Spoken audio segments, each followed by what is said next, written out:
Hello everyone, welcome to our channel.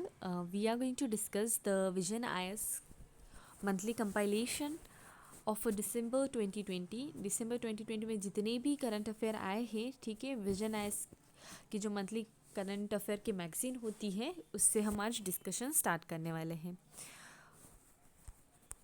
तो आज का जो डिस्कशन रहेगा वहाँ पे हम एंटायर जो पॉलिटी और कॉन्स्टिट्यूशन का सेक्शन से न्यूज़ आते हैं वो डिस्कस करेंगे। आप देख सकते हैं यहाँ पे 4 न्यूज़ है जो आज हम हमारे डिस्कशन में रहेंगे। उसके साथ साथ over a period of time I will cover the rest of the topics, जैसे कि इंटरनेशनल रिलेशन हो गया, science and tech, social issues, इस तरीके के जितने भी टॉपिक्स हैं वो over a period of time हम कवर कर लेंगे। बस आज का जो फोकस रहेगा completely and polity and constitution section में रहेगा। So let's start our discussion. And अगर आप हमारे चैनल पे नए होंगे then please do subscribe the channel, and अगर आपको वीडियो पसंद आता है then please do like the video.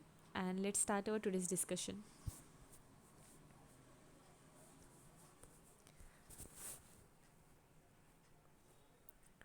So polity and constitution section से सबसे पहला न्यूज़ है parliamentary scrutiny.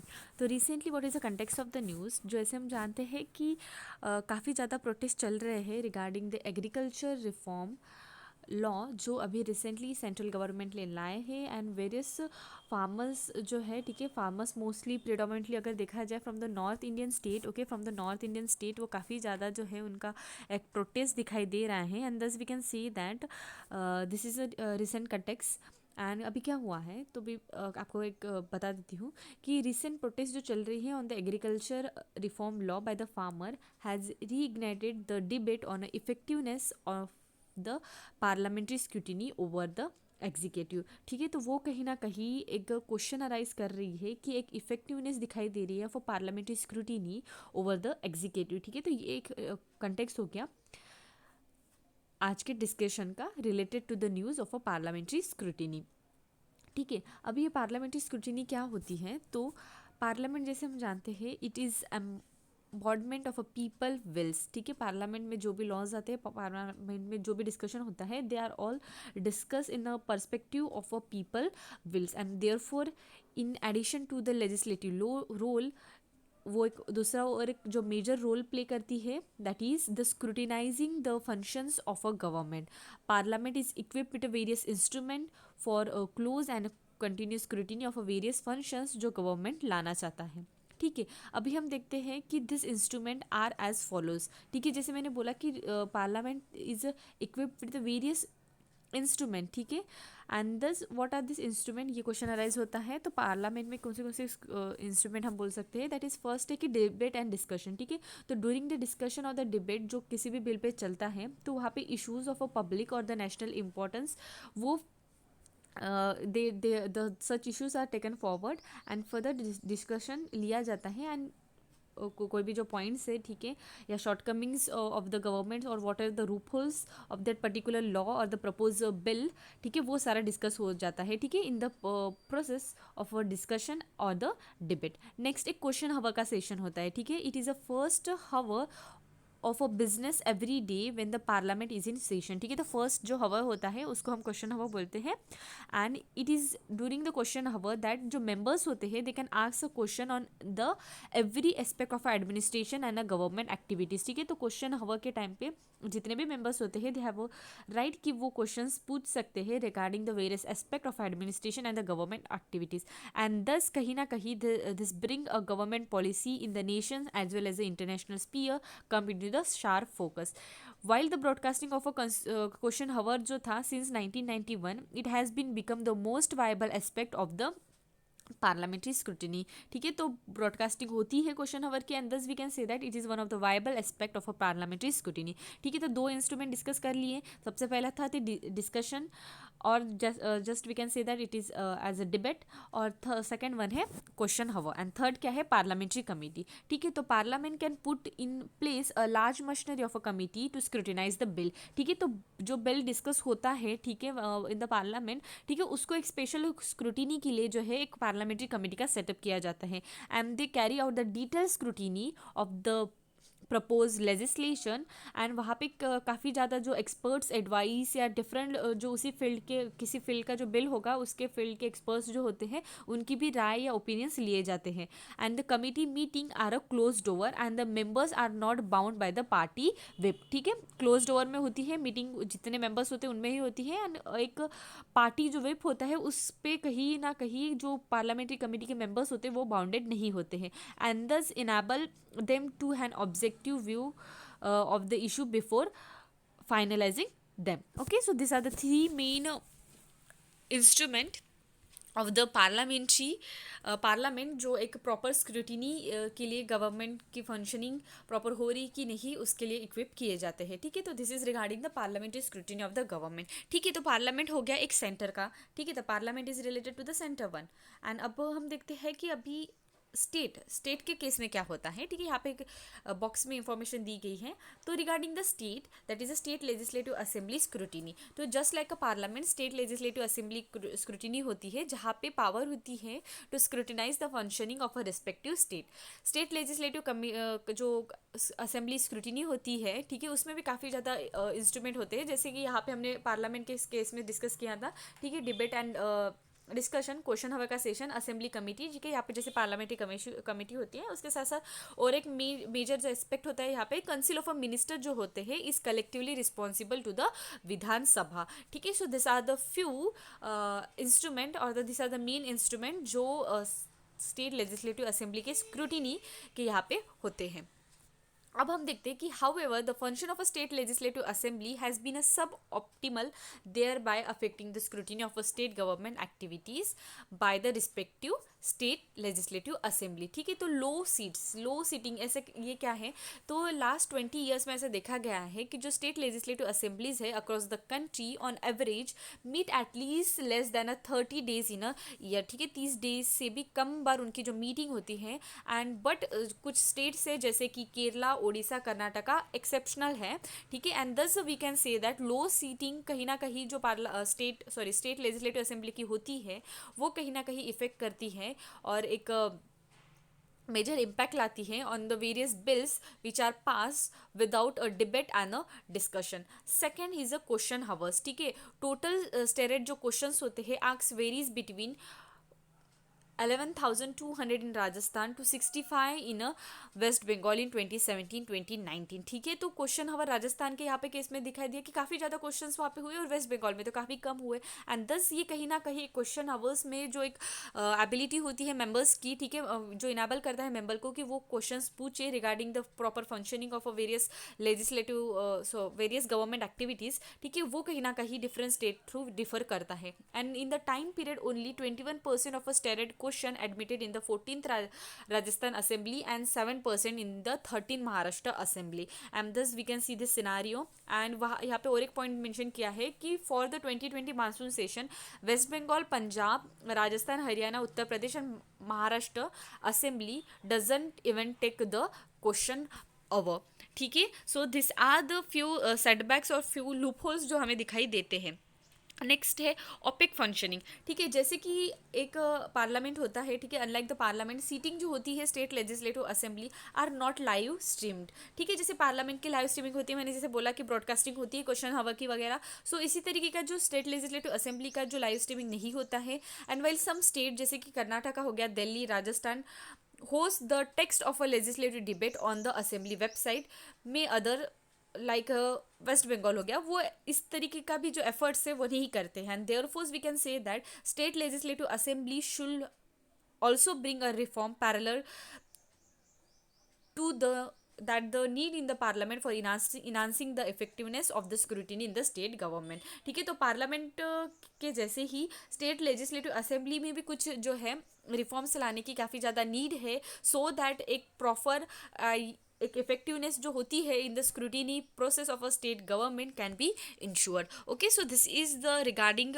The state legislative assembly scrutiny and various reform जो हमें लेना चाहिए और क्यों रिफॉर्म लेना चाहिए उसका भी स्टैक हमने कवर कर लिया। अब हम देखते हैं next point, what renders the parliamentary scrutiny of a government ineffective. ठीक है, क्या रिंडर करता है parliamentary scrutiny of a government ineffective. ठीक है, तो सबसे पहले यहाँ पे पॉइंट मेंशन है that is decision deciding the duration and the timing of a session of a parliament in the government prerogative. ठीक है, according to the article number 85 of a constitution, जो टाइम गैप होनी चाहिए between the two session वो कहीं ना कहीं 6 month से एक्सेड नहीं होनी चाहिए. And how ever it is a government, that is a cabinet committee on a parliamentary affair, that decide करती है कि एग्जैक्ट टाइम एंड ड्यूरेशन कितना होना चाहिए पार्लियामेंट्री सेशन का. And allowing the government to call for the parliament to meet is seen as a conflict of a principle of a government being accountable to the parliament. Okay, so this is one of the point. For example, अगर देखा जाए, हमने recently winter session of a parliament was not was truncated owing to the COVID-19 pandemic. And also as there is a no fixed calendar of the session कब conduct होने चाहिए, बस इतना दिया है कि 2 सेशन होने चाहिए एंड 2 सेशन के बीच का जो गैप है वो it should not be more than a 6 month. And thus we can say that there is no fixed calendar for the session, and thus the government has shuffled around the date of the session to accommodate the political and the legislative agencies. Okay, so we can say that तो कहीं एक parliamentary session का एक time fix नहीं होता है, and दस government जो है they use to shuffle the dates according to their accommodative of different works. So this is one of the important point. Second, description during the question hour. ठीक है, तो in the 16th Lok Sabha, ठीक है, तो question hour was function in the Lok Sabha for 77% of a schedule time, while in the Rajya Sabha अगर देखा जाए तो it was function for a 47%. And subsequently this time loss indicate करता है कि लॉट ऑफ लॉस कर रहे हैं opportunities to hold a government more accountable. And this we can say that ये जो description आता है in the question hour, this is also one of the factor that shows the ineffectiveness of the parliamentary committee. Next, no referring to the parliamentary committee. So this shows the ineffectiveness of the parliamentary scrutiny. ठीक है, next है कि no referring the bill to the parliamentary committee. कहीं ना कहीं जो bill को parliamentary committee को रेफर करना, उसका जो ट्रेंड है वो कहीं ना कहीं डिक्लाइन दिखाई दे रहा है. 60% जो बिल्स थे 14 लोकसभा में and 71% in the 15 Lok Sabha parliamentary committee को रेफर किए जा रहे थे. एंड इन द प्रोपोर्शन अगर देखा जाए 16th लोकसभा में, तो then only 27% of the bills are referred to the parliamentary committee. And thus we can say that these are the few 3 major important factor. सबसे पहला हो गया duration and the timing effect, मतलब कितना टाइम फ्रेम में parliament का session होना चाहिए. सेकंड, क्वेश्चन हावर्स प्रॉपरली ना कंडक्ट होना. एंड थर्ड जो है पार्लियामेंट्री कमेटी को भी जो स्क्रूटिनी के लिए बिल लेके नहीं रेफर करना. ठीक है, so this are the few factors which are proving or which are rendering towards the parliamentary scrutiny of a government ineffective. Next, what need to be done to ensure the effectiveness of the parliamentary scrutiny. ठीक है, तो parliamentary scrutiny proper होने के लिए क्या measures हमें लेने चाहिए. तो सबसे पहले यहाँ पे मेजर मेंशन है, that is insulate the functioning of a parliament from externalities. For unseen externality जैसे कि pandemic this year, parliamentary rules can be relax to allow the functioning with a reduce number of members. ठीक है, तो एक reduce number of members, ठीक है, ये वाला जो प्रोविजन है. And also the full stand of MPs conveying a hybrid mix manners, that is mix of a virtual and the physical session. इस टाइप का एक जो सेशन है जो अनफॉरसीन एक्सटर्निटीज़ होते हैं, ठीक है, जैसे कि अभी पैंडेमिक आया था, तो इस तरीके का कुछ अनसीन जो अगर क्राइसिस आते हैं तो उस टाइम पे कुछ ऐसा रिलैक्स नॉर्म करने चाहिए, so that the meeting of the parliament should be conduct either in the mix format, that is a virtual और फिजिकल. इस तरीके का कुछ रिलैक्समेंट लाना चाहिए. सब ये एक मेन पॉइंट हो गया. सेकंड क्या है, parliament should have a power to regulate it procedure, sitting and the timing. ठीक है, तो given the legislator role in keeping the executive accountable for the action, one argument is that government should not have the power to convey or to take a decision on the seating and the timing of the parliament. Instead parliament जो होती है should convey itself so that it is effective exercise जो हम कर सकते हैं. thus we can address the issue regarding जो proceeding होती है एज सीटिंग और द टाइमिंग का इशू के वजह से जो प्रॉब्लम्स आती है रिगार्डिंग द इनइफेक्टिवनेस, उसको हम रिड्यूस कर सकते हैं. ठीक है, so this is one of the question, one of the point जो हमें कंसिडर करना चाहिए. Next, annual calendar for the session, ठीक है। सम कंट्रीज जैसे कि यूके हो गया, ऑस्ट्रेलिया हो गया, उनके पास कैसा एक एनुअल कैलेंडर है कि कब सीटिंग होनी चाहिए। एंड दस इसी टाइप का एक कैलेंडर जो है वो इंडिया के पार्लियामेंट के पास भी होना चाहिए, ये एक मेजर हम ले सकते हैं। नेक्स्ट क्या है, नेक्स्ट कुछ मेजर्स यहाँ पे मेंशन है, that is a minimum number of a seat should be fix, ठीक है। तो जो कितने minimum number of a seats होने चाहिए, lesser number of a sitting indicate करता है कि पार्लियामेंट जो है was able to translate less business and to address the national commission for a review the monitoring of the working of a constitution। उन्होंने recommend किया that Lok Sabha जो है at least 120 seatings होनी चाहिए in the year and while Rajya Sabha में 100 seating. तो इसको भी हम इस पॉइंट को कंसीडर करते हुए lesser number of a sitting जो इंडिकेट करती है पार्लियामेंट की एक इनफेक्टिवनेस या पार्लियामेंट का प्रॉपर जो है बिजनेस ट्रांजेक्शन नहीं होना, ठीक है। तो ये कहीं ना कहीं हम उसको अवॉइड करने के लिए, ठीक है, जो point national commission for a review of a working of a constitution ने रिकमेंड किया है उसको हम हेल्ड कर सकते हैं। Next is the shadow cabinet to improve the government accountability in the parliament.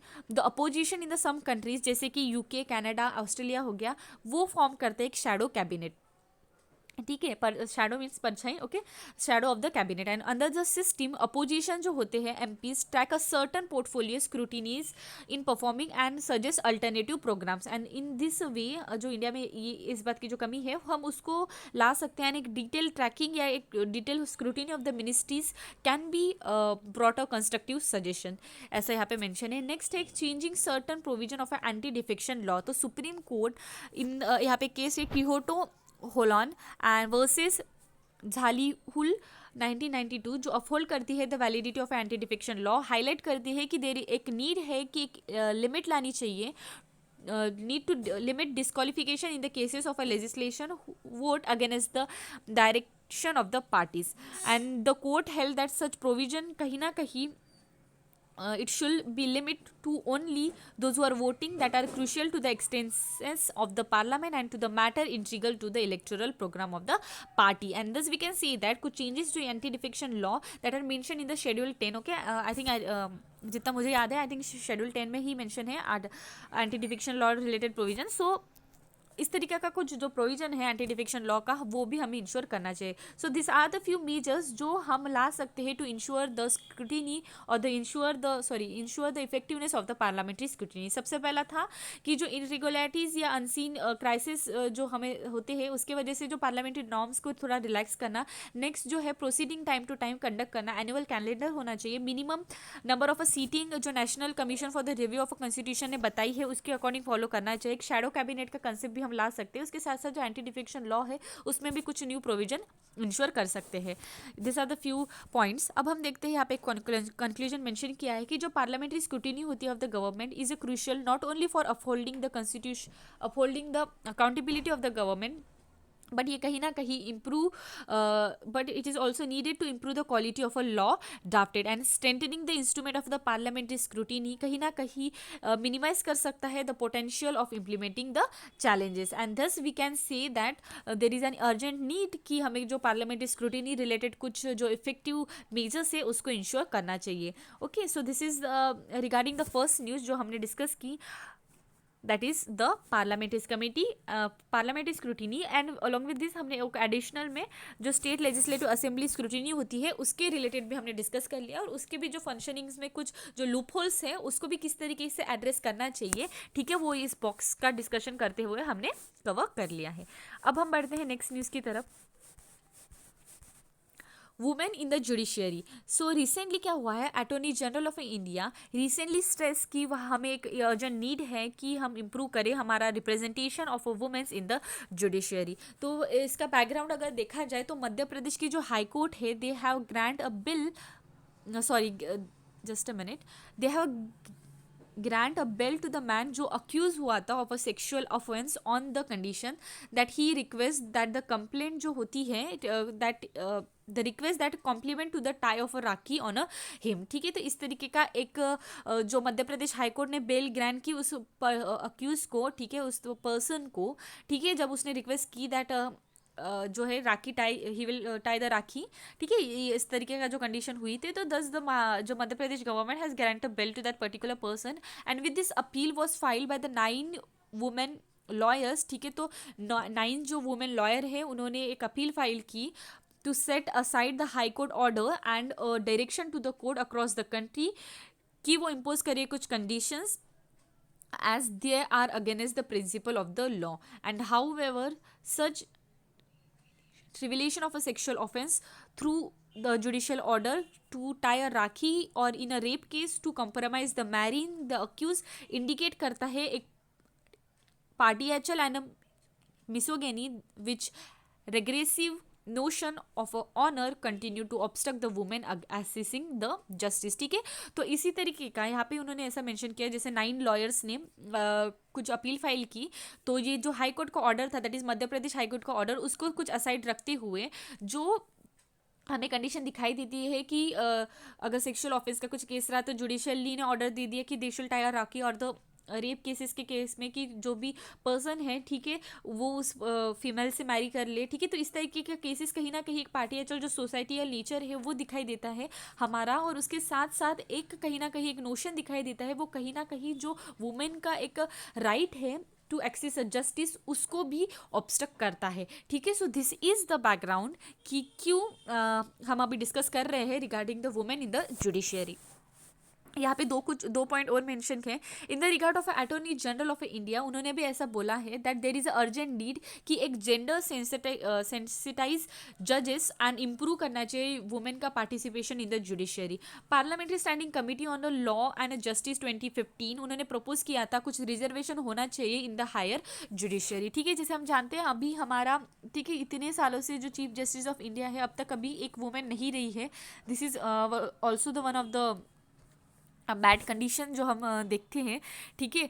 सो ऐसे कुछ काफ़ी जो पॉइंट है, ठीक है, हम उसको कंसिडर करना चाहिए। And yes there is an urgent need कि कुछ जो वुमेन का रिजर्वेशन है या वुमेन को जो है पार्टिसिपेशन इन द जुडिशरी उसको इंक्रीज करना चाहिए, not only the judiciary but also in other factors also, ठीक है। अभी ये हो गया। अभी हम देखते हैं कि एग्जिस्टिंग वुमेन पार्टिसिपेशन क्या है जुडिशरी का, ठीक है। यहाँ पे तो आप देख ही सकते हो stats, you will really shock कि किस तरीके का वुमेन रिप्रेजेंटेशन है। तो सुप्रीम कोर्ट में अगर देखा जाए टोटल सैंक्शन जो जजेस है 34 एंड 2 जो जजेस है सिर्फ दो जजेस, ओनली 2 जजेस are the women. And it is a history कि अब तक जो है फीमेल जज चीफ जस्टिस ऑफ इंडिया नहीं रही है।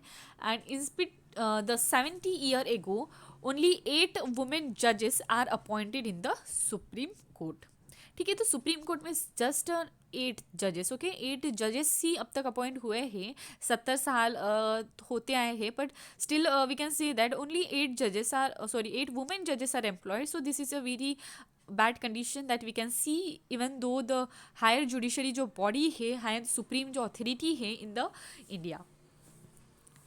Next justice Fatima Beevi was the first women supreme जज जिसको अपॉइंट किया गया था 1989 को and 40 year after it establishment. And currently अगर देखा जाए 17 women senior council designated in the supreme court as oppose to 403 mens, ठीक है। तो ये भी एक पॉइंट है। हाई कोर्ट का अगर सर्कमस्टेंसेस देखा जाए तो देयर आर ओनली 80 वुमेन जजेस है out of the total sanction. अगर देखा जाए तो 1133 कंपेराइज ओनली 7.2% जो है नंबर ऑफ जजेस दिखाई देते हैं in the high court.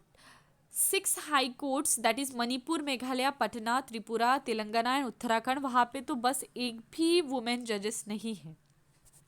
Next subordinate court का अगर केसेस देखा जाए तो 27% जो है फीमेल जजेस in the lower judiciary, and subordinate judiciary has a better women participation due to the reservation in the some state in the entrance exam levels, and advocate अगर देखा जाए तो women make up only 15%, okay, who are enrolled in the advocates field in the country. So these are the few stats जो show करते हैं कि कितना कम representation है in the women participation in the judiciary. So why there is a need to improve the women participation or the women representation in the judiciary. So सबसे पहला है कि constitutional provision, तो article number 15, 14, 15, 15 clause 3, 16, 39A, 39B, 39C and 42 of the constitution वो provide करता है, वो ensure करता है कि gender justice होनी चाहिए and thus increase women participation की एक urgent need है to achieve the provision जो articles पे mention किए हैं. ठीक है, आर्टिकल नंबर 14, ठीक है, इक्वलिटी बिफोर लॉ, इस तरीके के जितने भी आर्टिकल्स हैं हमें, तो उससे हमें पता चलता है कि there is an urgent need, उसको जो आर्टिकल्स में जो मेंशन किया गया है कि वुमेन या जेंडर जस्टिस होना चाहिए, ठीक है, एटलीस्ट उसके लिए तो हम बोल सकते हैं कि प्रोविजन को फुलफिल करने के लिए भी पार्टिसिपेशन नहीं है, and there is an urgent need. Next, constitution of India not only grant equality to the women but also empower करती है स्टेट को कि वो अडॉप्ट करे different measures of a positive discrimination in the favor of a woman for neutralizing the commutative social economic education and a political disadvantage जो उनको face करना पड़ता है. Next, sensitive in the proceeding. ठीक है, अभी नेक्स्ट क्या है, नेक्स्ट है सेंसिटिविटी इन द प्रोसीडिंग. ठीक है, वुमेन्स होती जो है in the society are seen as a empathic and the sensitive and improving the participation कहीं ना कहीं हेल्प करेगा to improve the quality of a justice in most of the expected within the rule of a law. Next, social respect. ठीक है, तो with the rising in the women का number in the justice judiciary, stigma जो होता है कि women are not liable for such type of a job, they are not they are incapable. ठीक है, तो वो कहीं ना कहीं वैनिश हो जाएगा यानी कि सोशल जो रिस्पेक्ट होती है वो भी इंश्योर हो पाएंगी वुमेन्स को. Next, improve the accessibility of a to justice by the women, to easy availability of a women advocate and the जजेस for the women victim, make them more comfortable and the confidence कि वो उनके साथ communicate करे different matter जैसे कि sexual offence matters हो गए या different, and they will also help or they will also eventually कहीं ना कहीं improve करेगा to access the justice, and thus we can say that there is an urgent need by considering these four factors to improve the women representation in the judiciary.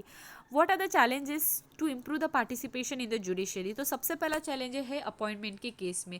ठीक है, तो in the higher judiciary powers of appointment rest among the exclusively with the collegium. ठीक है, तो collegium के through ही जजेस का जो है होता है. ठीक है, सुप्रीम कोर्ट के यहाँ पे, तो just we can say that जो एक हायर जुडिशरी की पावर होती है of appointment rest among the exclusive with the collegium which had tended to be an opaque and therefore likely to reflect the biasness and unlike the entrance exams जो subordinate courts में दिखाई देती है. Next, workplace condition. तो it is difficult especially for the women, young women to work in the male dominant profession with a poor sanitation in the court premises, lack of a paid maternity leaves, sexual harassment and a frequent transfer contribute to the low number of a women litigation. Okay, so thus these are the few point कि working condition improve अच्छी से नहीं होने के लिए and to specially अगर देखा जाए यंग वुमेन्स के केस में in the male dominant profession. So this is one of the point, and just after having the Vishaka guidelines and the gender sensation committee, the participation जो है in the women in the higher judiciary is very dismal. Even though we are having the Vishaka guidelines and the gender sensation committee, but still this is a problem. Next challenge क्या है, the job security and the irregularity. तो litigation job in the higher judiciary does not provide a continuous income. ठीक है, तो continuous income as well as irregular without defining the work time, and thus कहीं ना कहीं women without other income sources and irregularities tend कि they should leave such type of jobs. ठीक है, so this is one of the point, that is job security and irregularities. So these are the few challenges which are there to improve which are hindering to improve the condition of participation of a women's in the judiciary. Next, what are the way forward? So way forward यहाँ पे ऐसा mention है कि सबसे पहले monitoring and assessment होनी चाहिए. Supreme court must direct the high court, lower court and other tribunals for collection of a data to determine the number of women judges and to determine the year wise जो numbers जो है of a senior designated.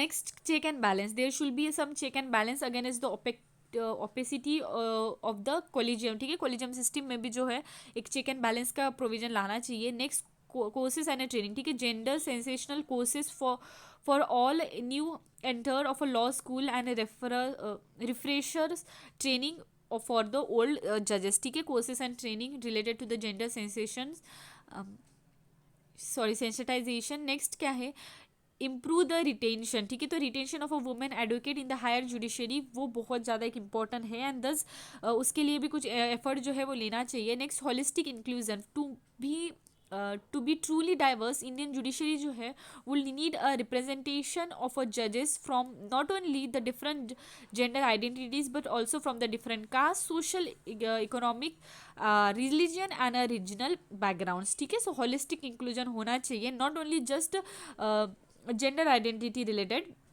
but also from the different perspective, the different inclusion factors such as caste हो गया, social economic status or religion or the regional background. Okay, so these are the few way forward, and in this way we conclude the news, second news की women's in the judiciary related news. ठीक है, आज का discussion बहुत काफ़ी interesting है. ठीक है, पार्लियामेंट के बारे में हम सबसे पहले जाना, then we are discussing regarding the womens. So this are the quite interesting discussion I found today. And regarding one of the important point यहाँ पे जो स्टैट दिया है ना कहीं आप मीन्स के आंसर राइटिंग में आप यूज़ कर सकते हो. सो just please note down the facts, and it will help to substantiate your answers, and it will also help to upgrade or enrich your answer skill. Okay, so just note down this fact, it is quite helpful. अब next news देखते हैं, review of the information commission. So recently क्या हुआ है, the parliamentary committee on a personnel public grievance law and justice, उन्होंने deny की, they have decided कि वो रिव्यू करे working of a central information commission and the state information commission. ठीक है, तो इनको जो है उनके वर्क को रिव्यू करेगी, ऐसा डिसाइड किया गया है. तो सबसे पहले मैं आपको बता देती हूँ कि सेंट्रल इंफॉर्मेशन कमीशन क्या है एंड सेंट्रल इंफॉर्मेशन कमीशन के बारे में. ठीक है, तो ये जो कमीशन होती है, ठीक है, consist of a chief information commissioner and more than that 10 information commission. Chief information commission होता है, मोर देन 10 इंफॉर्मेशन कमीशन होते हैं. ठीक है, वो अपॉइंट किए जाते हैं by the president on the recommendation of a committee consist of a parliament, chief prime minister as a chairman, leader of opposition in the Lok Sabha, union cabinet minister जो nominate किया जाता है by the prime minister. They should be a person of eminence in the public life and wide knowledge and the experience in the law, science and technology, social services, management, journalism, mass media and administration and the governance. ठीक है, इस field से वो person होते हैं, and they are not from the member of a parliament और the member of a state legislator of a state और the union territory. ठीक है, एंड इन केस अगर if they hold the office of a profit which are connected to with the political party, तो और carrying any type of a business, ठीक है, तो वो इस पोजीशन के लिए एलिजिबल नहीं होते हैं. सो ठीक है, तो this is regarding the commission. ठीक है, कौन सी कमीशन है, that is central information commission. अब हम देखते हैं कि यहाँ पे अभी जो पार्लियामेंट्री कमेटी ने डिसाइड किया, और parliamentary committee on a personnel public grievance and law and justice, उन्होंने डिसाइड किया है कि they will review the work.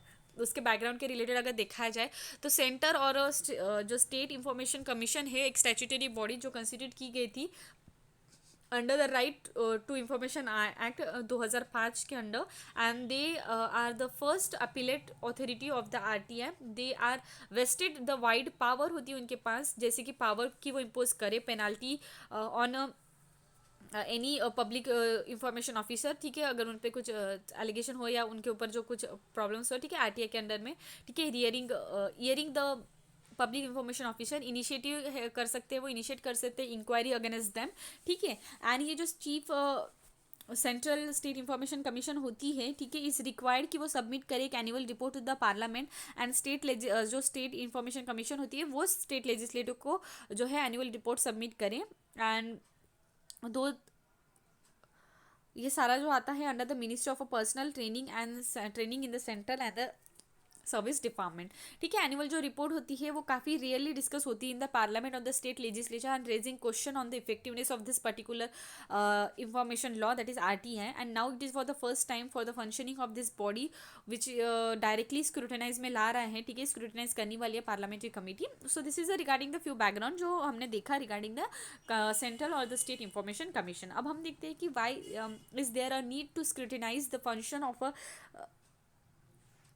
State और द सेंटर इंफॉर्मेशन कमीशन, ठीक है। अभी नीड क्यों है कि स्क्रूटिनाइज करना चाहिए, तो अगर देखा जाए तो हर साल 40 से 60 लाख तक जो है आरटीआई एप्लीकेशंस आते हैं और they are filed in India, and being the final appellate authority to effectively monitoring of such type of cases, ठीक है। तो उनका पुअर इम्प्लीमेंटेशन कहीं ना कहीं दिखाई देता है, and thus there is various factors which are showing कि वहाँ पे हमें अर्जेंट नीड है कि हम स्क्रूटिनाइज करें उनके फंक्शनिंग को।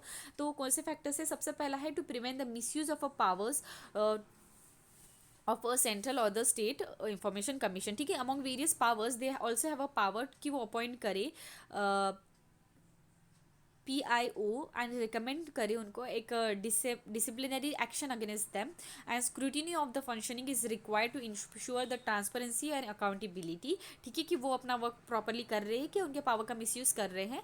एंड नेक्स्ट है ensuring a diligent discharge of the mandate, ठीक है। तो सिंस 2015 देयर एक सडन सर्च दिखाई दिया in the number of cases या complaints appeals which are written to the appellate by the central or the state information commission without any substantive reason for the same, ठीक है। तो काफ़ी ज़्यादा cases जो है उसका सर्च दिखाई दिया, इंक्रीज दिखाई दिया of returning to the appellate, ठीक है, विदाउट एनी गिविंग एक किस रीज़न की वजह से उसको वापस किया जा रहा है। 2019 और 1920 के टाइम में 59% जो है of a disposal cases should have been trigger the poses of a penalties on a PIOs, and however ये जो पेनाल्टीज है वो इम्पोज की गई थी only in the 2% of the cases, okay. 2% of the cases. अभी PIOs क्या होता है, तो पब्लिक इंफॉर्मेशन ऑफिसर्स होते हैं, ठीक है।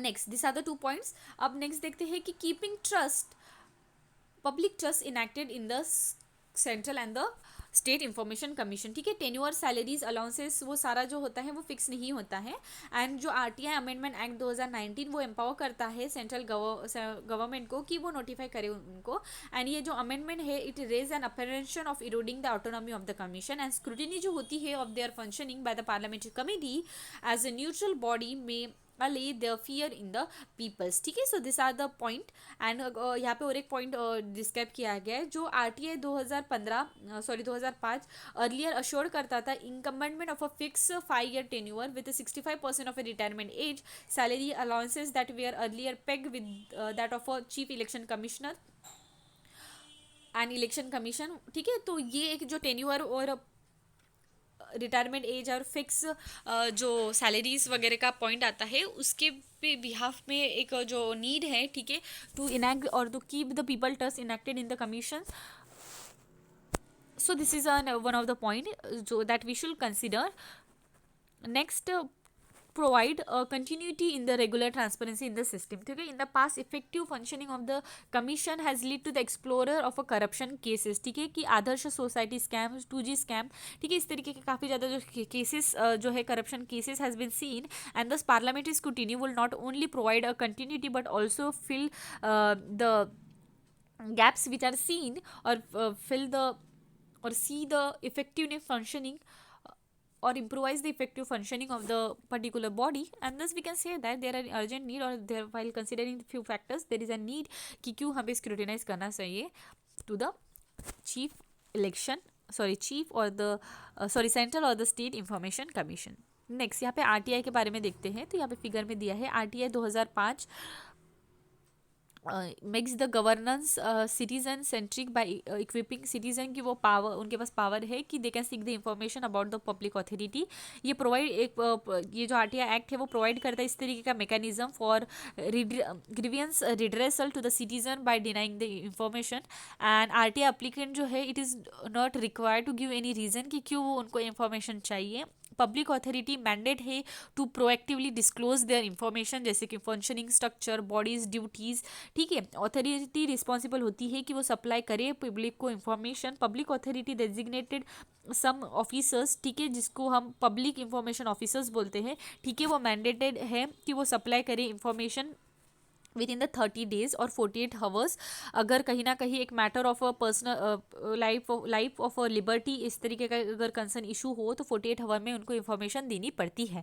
Next appeal mechanism, if the information sought is not provided within the specific time, तो जो आरटीआई एप्लीकेंट होता है वो फाइल कर सकते हैं अपील कर सकते हैं, file appeal against the decision of a जो ऑफिसर्स होता है उनके अगेंस्ट। फर्स्ट अपील अथॉरिटी क्या होती है? First appeal authority lie with the public authority itself. First appellate authority happen to be the officer senior to the rank of a central public information officers. Final appellate authority अगर देखा जाए तो जो भी central और state information commission है, एक statutory body that chief information commissioner who is assist with or more than 10 information commissioner, they are appointed by the president governor in the state respectively. ठीक है, तो ये एक हो गया किस तरीके का आरटीआई का जो प्रोविजन है 2005 के एक्ट में मेंशन है उसके बारे में। अब हम देखते हैं what more need to be done to enhance the accountability of the state और द सेंट्रल इंफॉर्मेशन कमीशन। तो हम क्या कर सकते हैं? सबसे पहला नीड है कि हम we can make the process of appointment transparent. ठीक है, तो जो प्रोसेस होती है अपॉइंटमेंट ऑफ इंफॉर्मेशन कमीशन उसको is not that transparent and thus it should be made more transparent. The selection process should be compliance with the direction of a supreme court in the union of India versus Namit Sharma case 2030, जहाँ पे direction दी थी कि एक selection committee जो है, ठीक है, to उनको एक रिलेवेंट फैक्ट देना चाहिए कि why they are appointing them to that particular person. ठीक है, तो एक जो एक अपॉइंटमेंट की प्रोसेस है वो ट्रांसपेरेंट होनी चाहिए। Next, ensure a balance composition of a ICs. ठीक है, IC that is information commissioner. ठीक है, तो prescribe criteria for the appointment of a information commissioner is very broad. 84% जो चीफ इंफॉर्मेशन कमिश्नर है एंड 59% ऑफ जो इंफॉर्मेशन कमिश्नर है are retired government officials and moreover search committee जो है which shortlist the person consist of a bureaucrats only. There is a need कि वो ensure करे कि इमिनेंट पर्सन जो है from the different background should also be appointed. ठीक है, next, cases should be allocated to the commission with the expertise in the matters. ठीक है, 2013 में supreme court took the cognizance of a poor quality of a order जो pass किए जाते हैं by the information commission and is also direct किया था उन्होंने कि दैट जो चीफ इंफॉर्मेशन कमीशन होता है वो इंश्योर करे कि जो मैटर्स होते हैं, ठीक है, जो भी वो heard to the particular commissioner, ठीक है, वो एक लीगल एक्सपर्टाइज होनी चाहिए। ठीक है, उनके पास कुछ एक्सपर्ट नॉलेज तो भी होना चाहिए। Next, ensure the optimal capacity of a centre और द स्टेट इंफॉर्मेशन कमीशन। ठीक है, 2011 में जो सेंट्रल इंफॉर्मेशन कमीशन है उन्होंने सेट की थे एक annual norm for itself of more than 300 plus cases per commissioner per year and ये नॉर्म जो है शुड बी एक्सपेक्टेड कि जितने भी इंफॉर्मेशन कमीशन है across the country and also there is अ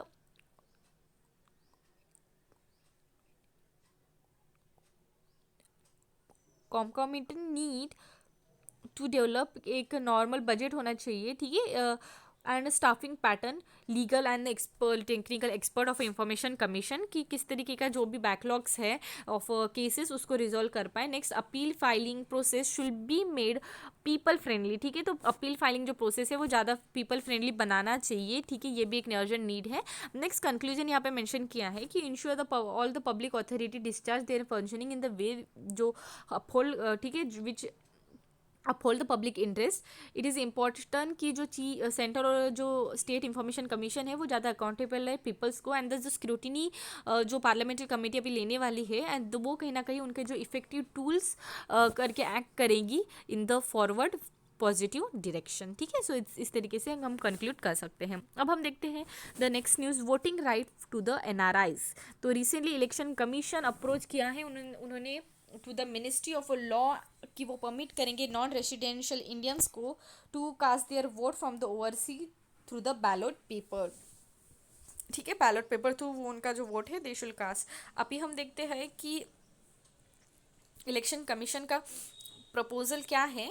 ठीक है, तो इलेक्शन कमीशन ने इन्फॉर्म किया था that the government that it is ready कि वो एक्सटेंड करें उनका जो electoral transmitted postal ballot system है टू द वोटर जो अब्रॉड में रहते हैं in the election in the 2021 जो आसाम, वेस्ट बंगाल, केरला, तमिलनाडु एंड पौंडीचेरी में होने वाले हैं। एंड ये जो उनका एक्सटेंशन है electronically transmitted postal ballot system का to the overseas citizen, government को उसके लिए जो है कंडक्ट ऑफ इलेक्शन रूल 1961 उसको they need to amend it and there is no requirement doesn't require a parliamentary node any NRI जो interested है कि वो वोट कास्ट कर सकता है to the postal ballot and which will be inform to the returning officer not later than a 5 days after the notification of the election.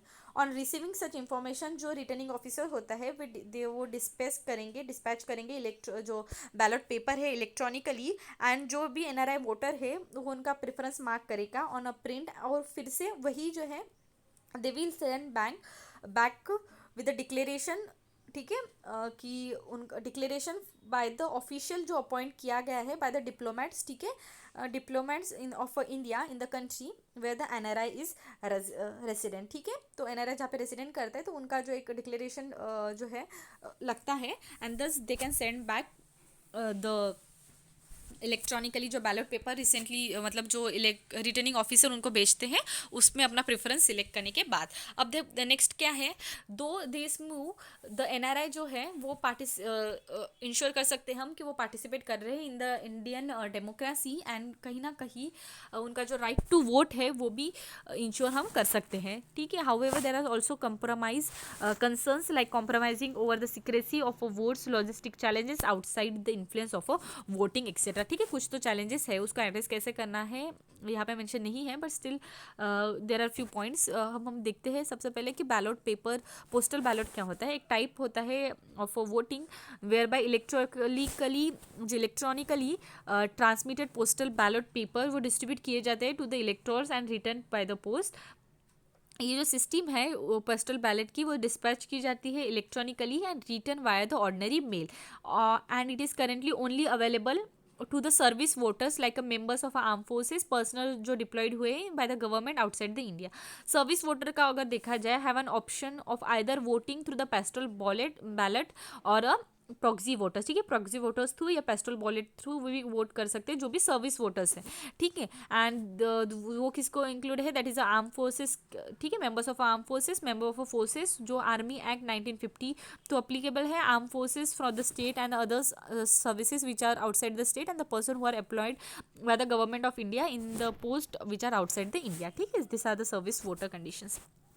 अब यहाँ पे देखते हैं कि एनआरआई कौन होते हैं, तो और तो ओवरसी इलेक्टोरल्स कौन होते हैं। एनआरआई और oversee elector are the person जो who are the citizen of India absent from the country owing to their employment or the education and they are not required a citizenship of any other country, ठीक है, उन्होंने दूसरे country की citizenship acquire नहीं की है, they are residing in the other country just for their different means, जैसे कि फॉर ओनिंग द एम्प्लॉयमेंट और for the education purpose, and otherwise eligible they are eligible to register as a voter in the address mention in their passport. According to the estimate जो ministry of external affair ने दी थी, वहाँ पे अगर देखा जाए तो 3.10 करोड़ एनआरआईज है which are residing in the different countries, and in the last Lok Sabha रफली 25,000 जो है they have flew back to India for casting the vote. What is the current progress of a voting of for a NRI. तो voting right अगर देखा जाए NRI की, उसको introduce किया था 2011 में, और उसके लिए उनको अमेंडमेंट कर दिया गया था representation of a people act 1950 को। एनआरआई जो होते हैं they can vote in the constituency in her place of a resident and mention in the passport location, ठीक है। She can only vote in a person and which have to produce their passport in the original and the polling station जो establish करती है उनकी particular identity and remaining earlier जो representation of a people amendment bill था 2017 का, वो propose करता था कि extension of a proxy voting, ठीक है, proxy voting का था to overseas citizen जो lapse हो गया था on dissolution of a 16th Lok Sabha, ठीक है। तो ये एक हो गया current progress क्या है in the voting condition for the NRIs। Okay, so ये हमारी जो न्यूज़ थी voting right for the NRIs वो भी कंप्लीट हो गया, and in this way we conclude our today's discussion जो पॉलिटी और गवर्नेंस के सेक्शन में था या पॉलिटी और कॉन्स्टिट्यूशन का सेक्शन था, दिसंबर